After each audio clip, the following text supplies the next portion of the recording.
읽겠습니다. 마가복음 13장 3절로부터 13절까지를 저와 함께 교독하시겠습니다. 신약성경 마가복음 13장 3절로부터 13절까지입니다. 제가 3절을 먼저 읽겠습니다. 예수께서 감난산에서 성전을 대하여 앉으실 때에 베드로와 야고보와 요한과 안드레가 조용히 묻되 우리에게 주옵소서. 오늘의 이런 일이 있사오며 이 모든 일이 이루어지려 할 때 무슨 징조가 있사오리까? 예수께서 이르시되 너희가 사람의 미혹을 받지 않도록 주의하라. 많은 사람이 내 이름으로 와서 이르되 내가 그러하여 많은 사람을 미혹하리라. 난리와 난리의 소문을 들을 때에 두려워하지 말라. 이런 일이 있어야 하되 아직 끝은 아니니라. 인도들이 미도를 나라가 나라를 대적하여 일어나겠고 곳곳에 지진이 있으며 기근이 있으리니 이는 재난의 시작이니라. 너희는 스스로 조심하라. 사람들이 너희를 공회에 넘겨주겠고 너희를 회당에서 매질하겠으며 나로 말미암아 너희가 권력자들과 임금들을 뺏으리니 이는 그들에게 증거가 되려 함이라. 또 복음이 먼저 만국에 전파되어야 할 것입니다. 사람들이 너희를 끌어다가 넘겨줄 때에 무슨 말을 할까 미리 염려하지 말고 무엇이든지 그때 너희에게 주시는 그 말을 하라. 말하는 이는 너희가 아니요 성령이시니라. 내가 그대를 아버지가 자식을 죽는 데에게 주며 자식들이 부모를 대적하여 죽게 하리라. 13절을 같이 읽겠습니다. 또 너희가 내 이름으로 말미암아 모든 사람에게 의를 받을 것이나 끝까지 견디는 자는 구원을 받으리라. 아멘.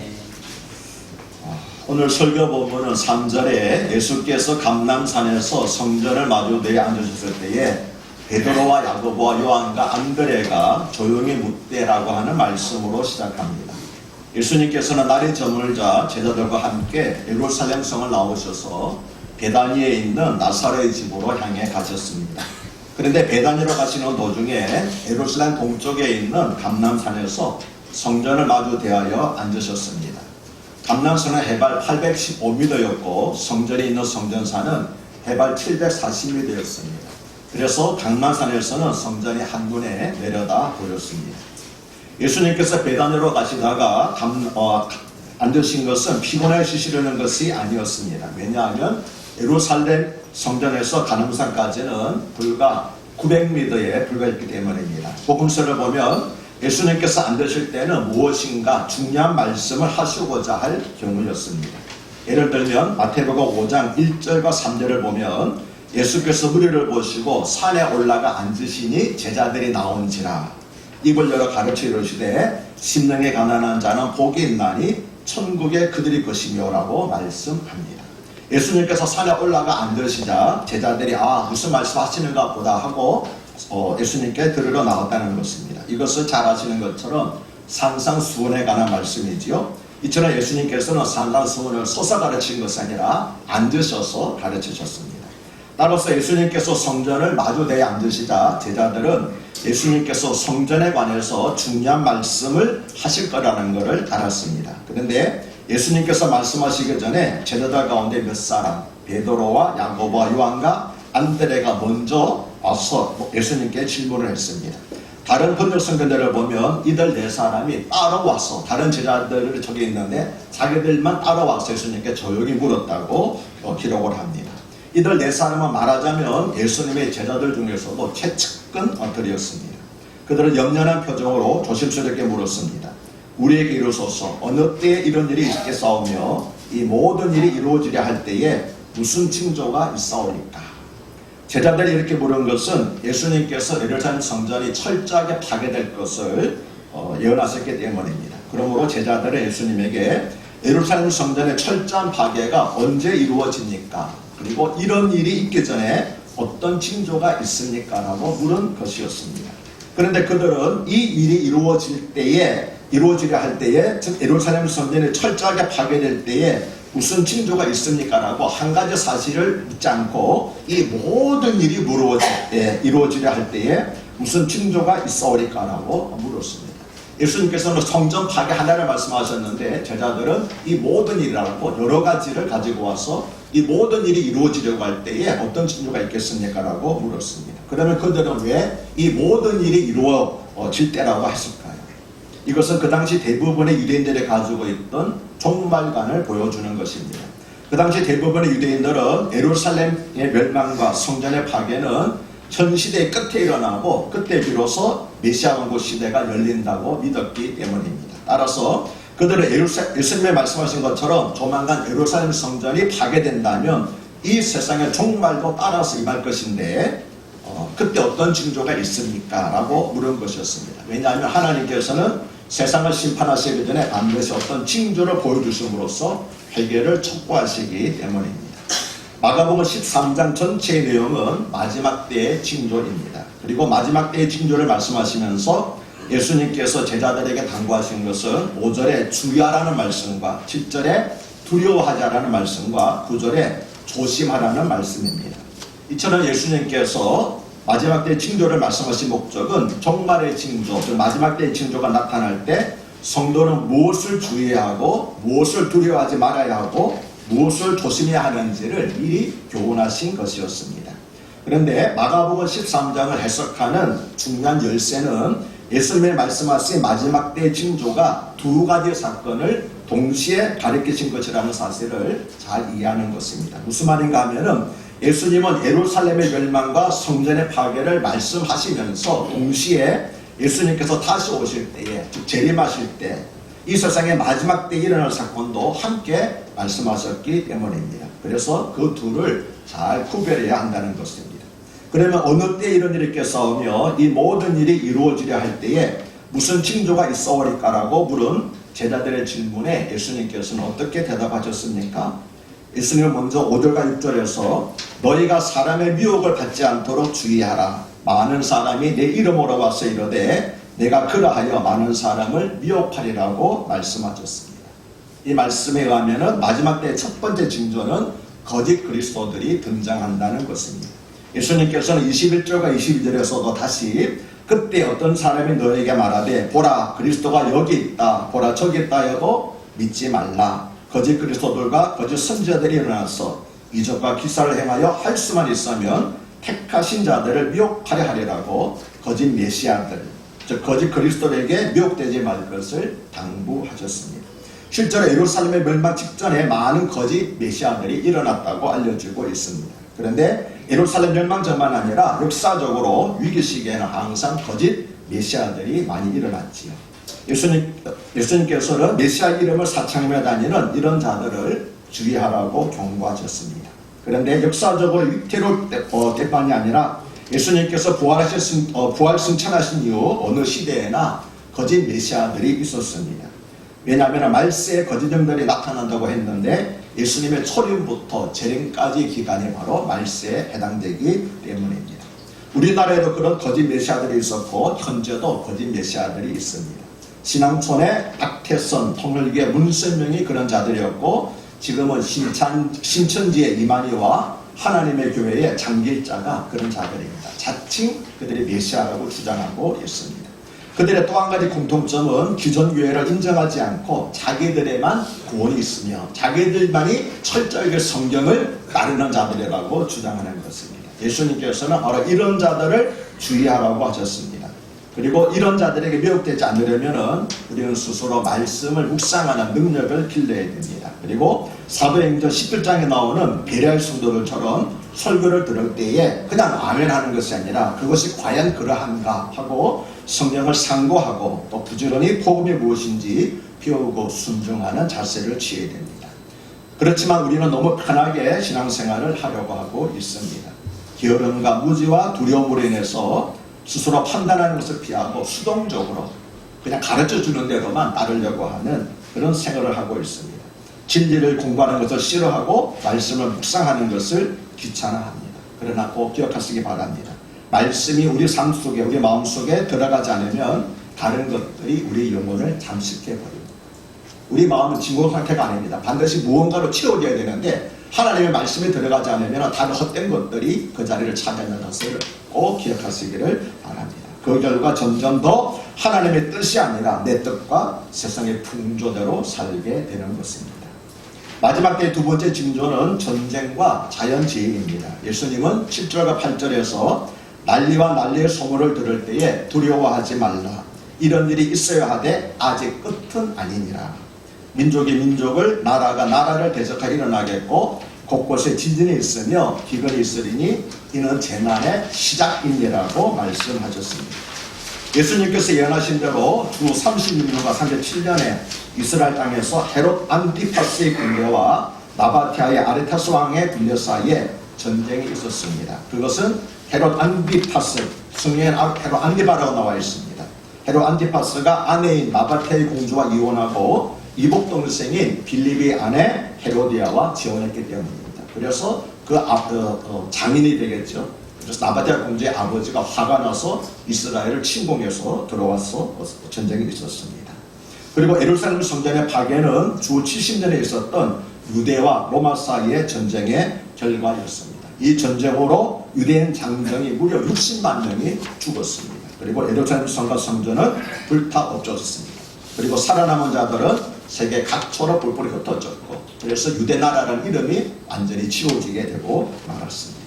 또 그 이전에 주 61년에는 터키의 라오디게아에, 주 62년에는 유명한 이탈리아의 폼페이에, 그리고 주 67년에는 예루살렘에 큰 지진이 있었고, 주 46년에는 이스라엘 땅 전역에 큰 기근이 들었다고 알려지고 있습니다.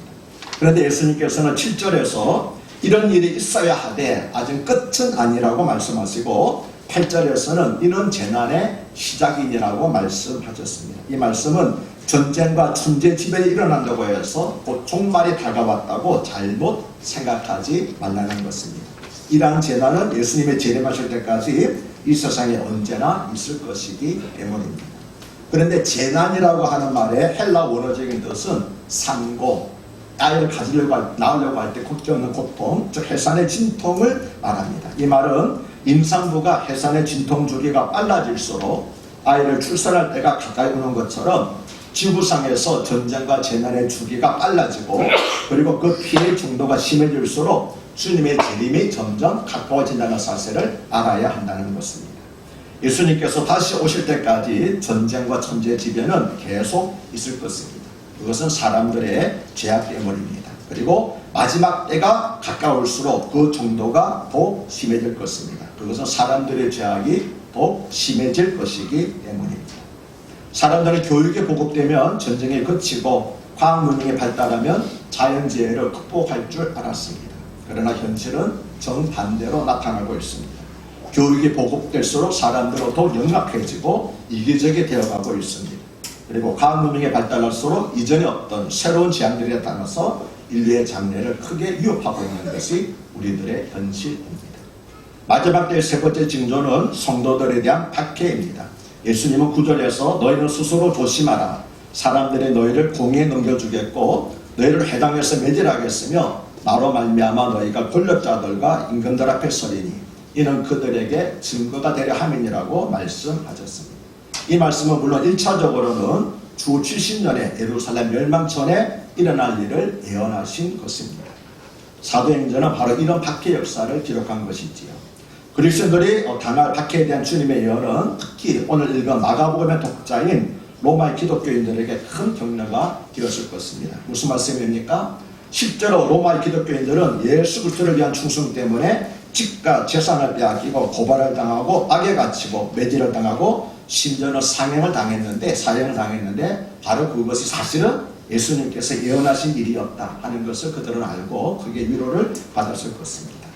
그런데 성도들에 대한 박해는 주님의 재림 전에 또다시 한번 있을 것입니다. 물론 지금도 북한과 중국 같은 공산주의 국가와 이슬람교를 믿는 나라들에서는 기독교인들에 대한 박해가 끊이지 않고 있습니다.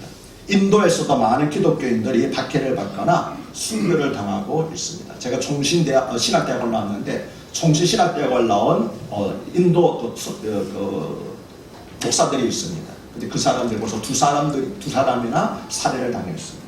인도에서도 말하지 굉장히 심한 기독교인에 대한 박해가 일어나고 있습니다. 하지만 마지막 때가 가까이 오면은 이건 인도라든지 몇몇 나라들이 아니라 대부분의 나라에서 기독교인들에 대한 박해가 있을 것이라고 예수님께서는 말씀을 하셨습니다. 마지막 때가 가까이 오면은 성도들은 모두 세상의 법정으로 끌려가서 신문을 받게 될 것입니다. 예수님은 제자들이 성도들이 그렇게 되는 이유를 9절에서 이는 그들에게 증거가 되려 함이라고 말씀하셨습니다. 무슨 의미입니까? 성도들이 법정으로 끌려가고 시문을 받는 것은 그들이 약해서라든지 하나님께서 도와주시지 않아서가 아니라 세상 사람들 앞에서 우리들이 믿는 믿음이 거짓된 것이 아님을 증언하기 위해서라고 하는 것입니다. 아멘이십니까? 마치 사도 바울이 끌려가서 왕 앞에서 총독 앞에서 담대히 증거했던 것처럼 말이죠. 그래서 예수님께서 마지막 13절에서 또 너희가 내 이름으로 말미암아 모든 사람에게 미움을 받을 것이나 끝까지 견디는 자는 구원을 받으리라고 말씀하신 것처럼 끝까지 견디는 자, 끝까지 예수에 대한 믿음을 부인하지 않고 지킨 자만이 구원을 받게 될 것입니다. 그러면 여러분은 과연 그럴 만한 자신이 있습니까? 제가 중국 선교사로 있을 때 어느 날 신학교에서 강의를 했는데 바로 이 구절 말씀을 전했습니다. 그랬더니 신학생 한 명이 손을 들고 선생님은 순교할 자신이 있으십니까? 라고 물었습니다. 저는 솔직히 그럴 자신이 없다라고 대답을 했습니다. 그러나 이어서 대답을 했습니다. 지금 현재는 그럴 자신이 없지만 만일 하나님께서 은혜를 주시면 순교를 할 수 있을 것이다. 왜 그렇습니까? 우리가 창세기 6장을 보면은 노아의 시대가 죄악의 간영의 시대였잖아요. 세상 모든 사람들이 죄악으로 가득 찼습니다. 그래서 성경을 보면 그러나 노아는 하나님께 은혜를 입었더라 되어 있습니다. 죄악의 간영한 시대에도 하나님께서 은혜를 주시면 믿음을 지킬 수 있습니다. 그러므로 하나님께서 은혜를 주시면은 연약한 저와 여러분도 주를 위해서 순교할 수 있을 것입니다. 아멘이십니까? 그런데 예수님께서는 10절에서 또 복음이 먼저 만국에 전파되어야 할 것이니라고 말씀을 하셨습니다. 병행구절인 마태복음 24장 14절에서는 이 천국 복음이 모든 민족에게 증언되기 위하여 온 세상에 전파되리니 그제야 끝이 오리라고 말씀을 하셨습니다. 이 말씀은 천국 복음이 모든 민족에게 전해지기 전에는 결코 예수님이 재림하시지 않을 것이라는 말씀이기도 하고 재림하시기 전에 예수님께서 전도자들을 아직 복음이 전해지지 않는 모든 민족에게 보내실 것이라는 말씀이기도 합니다. 그럴 때 누가 나를 위해서 갈고 우리를 위해서 갈고 할 때 누가 가겠습니까? 주여 저는 빼고요. 그렇게 하지 마시고 이사야처럼 제가 여기 있사오니 나를 보내주소서라고 대답하시는 여러분들이 되실 수 있기를 바랍니다. 현재 전 세계 인구는 75억 정도입니다. 그런데 놀랍게도 그 중에 30억 정도 약 40%가 복음을 듣지 못한 소위 미전도 종족들입니다. 그러나 주님의 재림 전에 복음은 반드시 전 세계 모든 민족에게 전파될 것입니다. 왜 그렇습니까? 주님께서 약속하셨기 때문입니다. 따라서 이 말씀은 우리 세대에 주어진 사명이기도 하고 약속이기도 합니다. 아무튼 복음이 모든 민족에게 전해지는 것은 주님의 재림에 대한 결정적인 징조입니다. 그러나 복음이 전 세계 모든 민족에게 전파된다고 하는 것이 이 시대의 끝에 가서 모든 민족이 복음을 받아들인다는 것을 의미하지는 않습니다. 이 말씀은 주님이 재림하셔서 세상을 심판하시기 전에 전 세계 모든 민족에게 복음을 들을 수 있는 공평한 기회가 제공된다는 것입니다. 왜 그렇습니까? 주님이 재림하셔서 세상 모든 사람들을 심판하실 때 그 심판의 기준이 뭡니까? 예수를 영접했느냐 영접하지 않았느냐가 하는 것이 심판의 기준인데 복음을 듣지 못한 자들에 해당되지 않겠습니까? 그러니까 모든 사람들에게 모든 민족에게 복음을 들을 수 있는 기회를 주시고 난 다음에 왜 복음을 들을 수 있는 기회를 줬는데도 불구하고 영접하지 않았느냐고 그렇게 책망하실 수 있는 겁니다.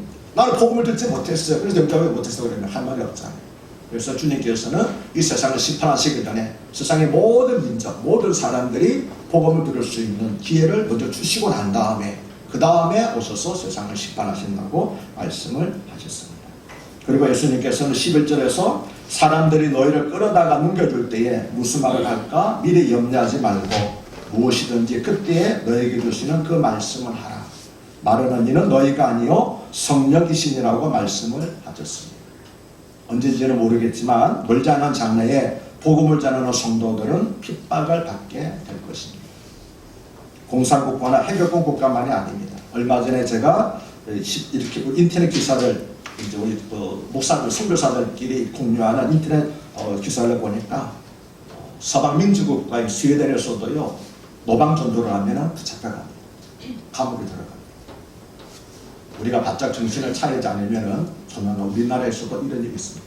노방 전도하면은 공산국가 아닙니다. 해국국가도 아닙니다. 스웨덴입니다. 점점 확산되고 있습니다. 옆에 있는 노르웨이 다 그렇게 닮아가고 있습니다. 노방 전도하면은 다른 사람들에게 종교를 강요했다고 해가지고 그 자리에서 고발도로에 체포되어서 감옥에 가두는 시대가 되고 말았습니다. 여러분, 우리가 이 시대에 살고 있다는 것을 꼭 기억하시기 바랍니다. 지금은 그저 전도를 하지 못하도록 감옥에 가두지만 이 핍박이 점점 더 강해질 것입니다. 그런데 성도들이 체포되어 복음을 전했다는 이유로 재판에 넘겨질 때 변명하기 위해서 염려해서는 안 된다는 것입니다. 성도들은 그 순간 오직 하나님께서 주시는 것을 말하라는 것입니다. 왜냐하면 성도들을 잡혀서 법정에 설 때가 바로 우리가 믿는 예수님과 복음을 많은 사람 앞에서 증언하는 기회이기 때문입니다. 그리고 이것을 위해서 하나님께서는 우리를 대적단에서 넘겨주고 법정에 서게 하신다는 것입니다. 꼭 탁해만이 아닙니다. 우리가 살다가 보면 믿는 사람들도 큰 병에 걸릴 때가 있고 또 사업에 실패할 때가 있어요. 사랑하는 여러분, 하나님께 우리를 사랑하지 않으셔가 아닙니다. 능력이 없어서가 아닙니다. 하나님께서 얼마든지 우리를 죽을 병에서 건질 수도 있고 사업이 망하지 않고 하게 할 수도 있습니다. 그런데 하나님께서는 네가 믿는 믿음이 진실된 믿음이냐 하는 것을, 내가 믿는 믿음이 정말 진실된 믿음이라는 것을 사람들에게 증가하기 위해서 때로는 우리를 큰 병에 넘기시기도 하고 사업에 마음이 다쳐서 죽고 기억하시길 바랍니다. 그런 일을 당해서 무너지게 되면 우리 믿음은 연약한 거라고 헛된 것이라는 걸 사람들 앞에 스스로 고백하게 되는 거고, 그런 사랑 여러분, 우리가 큰 병에 걸린다 할지라도 혹은 사업에 실패한다 할지라도 절실로 낙심하지 말길 바라고, 그럴 때서 더욱더 주를 의지하여서 주의 큰 능력을, 구원하시는 능력을 체험하시는 여러분이 되시기를 바랍니다. 마지막 때가 가까이 오면은 예수님과 사도들이 당한 일을 우리도 경험할 것입니다. 경험하게 될 것입니다. 심지어 가족들까지도 우리를 미워하여 죽는 자리에 넘겨줄 것입니다. 그러나 하나님께서 우리에게 은혜를 주시면 바울과 실라가 빌립보에서 복음을 전하다가 체포되어 심한 매질을 당하고 그리고 손발에 착고에 매어 깊은 감옥에 갇혔을 때 도리어 하나님을 찬양하며 기도한 것처럼, 아니 하나님께서 우리에게 은혜를 주시면 우리도 주의 이름으로 핍박받는 것을 도리어 기뻐하게 될 줄로 믿습니다. 고난을 두려워하지 마시고 하나님께서 우리에게 은혜를 주시기를, 그래서 온갖 유혹과 시험을 이길 수 있도록 승리하는 것이 되게 해달라고 기도하시기 바랍니다. 그저 피하여 숨고 따라다니는 나약한 것이 되지 말고 주의 어떤 시험을 할지라도 불같은 시험을 할지라도 이길 수 있는 믿음을 주시옵소서. 승리하는 그리스도 되시기를 바랍니다. 실은 그리스도인들은 어느 시대나 핍박을 각오해야 됩니다. 사도 바울이 디모데후서 3장 12절에서 무릇 그리스도 예수 안에서 경건하게 살고자 하는 자는 박해를 받으리라고 말한 것처럼 그리스도인들은 언제나 타락한 세상 속에서 어둠의 자녀들과 함께 살아가기 때문입니다. 그래서 시대에 따라서 핍박의 강도나 형태의 차이는 있지만 핍박받는 자에서는 동일합니다. 앞에서 말씀드렸듯이 우리는 지금 말세를 살고 있습니다. 말세에 우리가 할 일은 언제 어디서나 복음의 증인으로 서는 것입니다. 즉 악한 세상에서 핍박을 받을 때 우리를 핍박하는 자들에게 온 인류의 구원자이신 예수 그리스도를 전심으로 전하는 것입니다. 그럴 때 우리가 전하는 예수 그리스도를 우리가 핍박하는 자들이 보고 걸어올 줄로 믿습니다. 여러분, 한국에 놀라운 사실이 있습니다. 우리나라의 최초 선교사가 토마스 선교사입니다. 그분이 대동강에 배를 타고 와가지고 평양에 도착을 했는데 도착하지도 못하고 배가 불타가지고 끌려와서 참수를 당했습니다. 그럴 때 그가 이 복음 쪽지 복음을 사람들에게 흩어져 나눠줬습니다. 그때 사형을 집행하던 관리한 사람이 그 쪽지 복음을 집에 들고 갔습니다. 놀라운 사실은 그가 최초의 한국의 그리스도인이 되었다는 사실입니다. 아멘이십니까?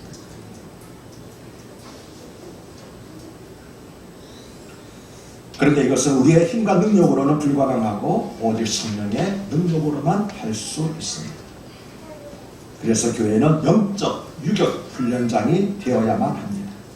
그래서 성도들에게 어떤 핍박이 몰려와도 능히 견뎌내며 주 예수가 구주되심을 증거하는 기회로 삼는 담력과 지구력을 길러줘야 됩니다. 교회는 결코 고원이 되어서는 안 됩니다. 교회는 양론이 되어서는 안 됩니다. 교회는 그리스도의 군사들을 배양하는 유격훈련장이 되어야 됩니다. 그래야 승리한 그리스도는 시험을 이기고 세상을 바꿀 수 있는 글손이 될 수 있습니다. 그래서 모든 성도를 세상이 감당하지 못하는 그리스도의 강한 굴소로 만들어야 되는 것이 악한 시대, 말세를 살아가는 교회의 책임인 줄로 믿습니다. 오늘 설교 본문의 마지막 말씀은 끝까지 견디는 자는 구원을 받으리라는 약속입니다. 오늘 설교로 들으신 큰 사랑교회 성도님들은 거짓된 사람들의 미혹에 넘어가지 않고 전쟁과 재난 가운데서 평화의 도구로 쓰임을 받으며 그리스도를 대적하는 악한 세상에서 받는 핍박을 끝까지 견뎌내시기를 바랍니다. 그리고 주님의 최후 승리에 참여하여 아직 복음을 듣지 못한 모든 이웃과 민족들에게 지혜의 복음을 전하는 데 최선을 다하는 복된 성도님들이 되시기를 바랍니다. 사망 권세를 이기시고 부활하셔서 하나님의 보좌 우편에 앉으신 우리 주님 예수의 이름으로 축복하며 기도합니다. 하나님